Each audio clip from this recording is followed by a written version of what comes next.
Gary Hart was just devious and just ugly mean. Jimmy Hart was just flittering around, dancing, doing his thing. So I really enjoyed all of them. You know, the differences in them folks is what's that old saying? Variety is the spice of life. This is true. Well, I've just been full of spice. That's the great thing about wrestling, you know? Yeah. You don't like one person, there's somebody else that you might like and you might want to see. And I pretty much liked everybody. There might be 2 or 3 people I didn't care a whole lot for, but I just stayed away from them. You know, you just don't mess around with them folks. All right, now I got to ask. Will you share who those people are? Nah. Oh, no. I had to ask just because it was there. But not everybody gets along and everything. Right. But 99% of the guys, they're all good guys, all working hard and trying to support their families. You know what? That's just the way life is. Yeah, absolutely. So is there any promoter that you liked working best with? I mean, was it Vince? Was there someone else that you really enjoyed, you know? Vince McMahon's phenomenal. If you work for Vince and you show up on time and you work out and you look good and you're on top of your game, Vince McMahon's the greatest guy in the world to work for.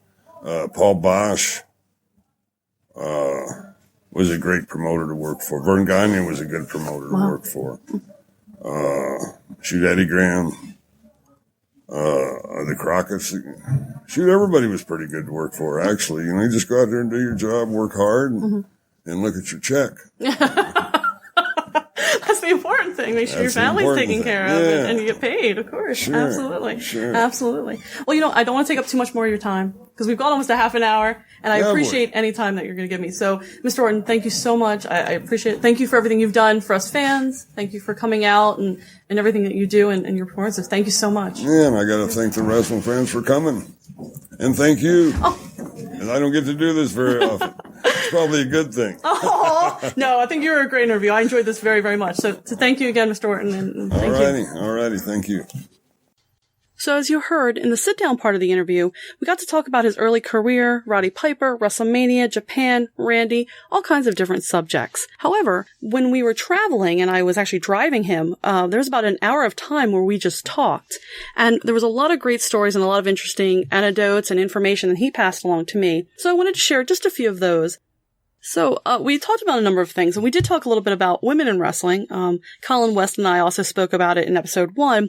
And what I thought was really interesting is that I was familiar with Mike McGuirk, who actually was in the WWF as a ring announcer. But what I had found out, and I didn't know this, is that her father actually ran a wrestling promotion, and she worked for him, and she actually worked as a referee. So she was a female referee, and I was asking him, I was like, well, did she just do women's matches? Apparently she did intergender. So she was actually refereeing, women and men's matches. And he had said that, she wasn't the only one. There was another woman who was actually doing this and refereeing, on the independent level, during the promotions and things like that. But he couldn't remember her name. So I'm going to try to see if I can't find out and look that up. But that was kind of interesting. Something that I didn't know. So that was kind of a cool little bit of information, that I really enjoyed hearing. Something else is that he talked about, being a part of the AWA. And I had asked him what it was like working for, the Gagnes and that whole experience. And he said that they were very well taken care of. That everything was paid, all their travel, they were very well paid. And it was a really great promotion. But he started in January and he left October the same year. And I said, well, if it's, so great and wonderful, why did you leave? And he said that he left because the Minnesota winters were just far too cold. And I guess there was no amount of money that was going to keep Cowboy Bob in Minnesota over that, cold winter. So that's why he left. It wasn't anything to do with the promotion, because like I said, he said they were treated very well. It was just that he didn't want to deal with the cold. And the third and really super interesting story that, I didn't know, and I just was absolutely, fascinated by it was his interactions with Hulk Hogan. Back when Cowboy Bob was in championship wrestling from Florida, he had been their champion and he was very prolific. Hulk Hogan was actually a bassist in a band at a nightclub, and he was there at the bar, and as he was leaving, Hogan actually came up to him and asked him, how he could get started and, into wrestling and asked for some advice. So Cowboy Bob said he referred him, to go talk to Hiro Masuda, his trainer, there in Florida. And get trained. And Cowboy Bob said that he didn't know if he ever went to Hero and was trained or not. You know, he saw him in the AWA, he saw that he had made it into wrestling, but he didn't know. And that was really interesting. And he did actually. Hulk Hogan did go to Hiro Masuda and was trained by Hiro. But it was interesting that he didn't know that. And, it was interesting that Hulk Hogan basically, got his start because Cowboy Bob sort of pointed him in the right direction. He says he wouldn't take credit for it, but I don't know. It sounds like he should take credit for it for me. So it was a really cool kind of Hulk Hogan story, that he had. So it was really interesting. And I'm really sad we couldn't record, some of the car conversations, because we talked about a bunch of other things. Those are just sort of the 3 stories that really stuck out. And I enjoyed speaking with him immensely, and I was really, really honored by the opportunity to do so. So we're going to go to some messages from our sponsors. And when we come back, we will wrap up, and I will have more information about where you can find me, and maybe an update about the next show, which I'm really excited about my guest for that as well. So here, please enjoy these sponsor messages. The following announcement has been paid for by the New World Order. This is the hardcore icon, Just Incredible, and you're listening to Damage 365 Radio. Now, that's not just the coolest, that's not just the best. Damage 365 Radio, now that's just incredible.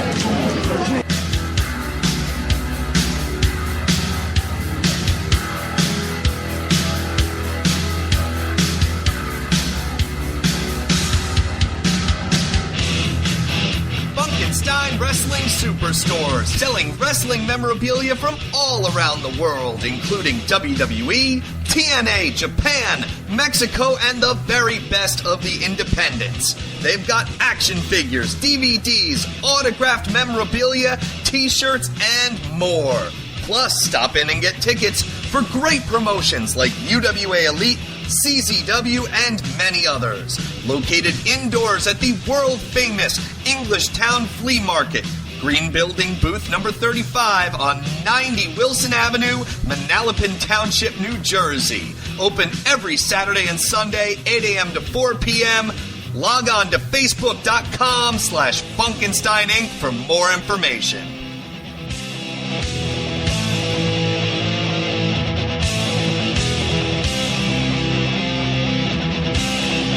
Join Brandon Lewis and Christopher Scythe Bracey every Tuesday night on YouTube.com/2KW at 8:30 p.m.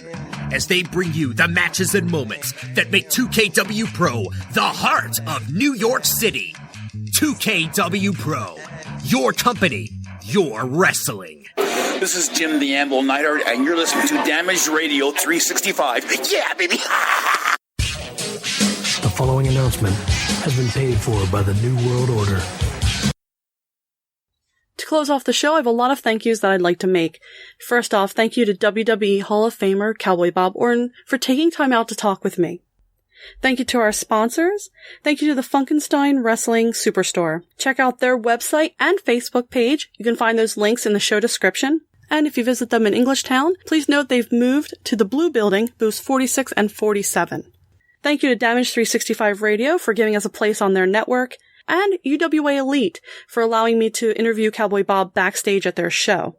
Next time on the Funkenstein Wrestling Roundup, I'll have as my guest CZW champion and co-owner of On Point Wrestling, Bulldozer Matt Tremont. Tremont also owns a store called Bulldozer's Collectibles, so we'll talk about all those things, his career, thoughts on wrestling. We'll be back live here on Damage 365 Radio on March 29th. That's a Tuesday night at 9 p.m. Eastern Standard Time. Now, also, you may have noticed we still don't have any music for the show. So I'm hoping and relying on you. I'm still taking your suggestions. The best suggestion will be used. We'll use that music, and that person will have the opportunity, if they so choose, to be interviewed by me, or at least mentioned and given credit on the show for their suggestion. So please send those suggestions to me on Twitter and Facebook. I am Babs Indie. That's BABSINDIE. If you have any comments or questions about the show, please don't hesitate to contact me there either. I am Babs of Excellence Pro. Thank you for listening to this very special episode of the Funkenstein Wrestling Roundup. Thank you, and have a great night.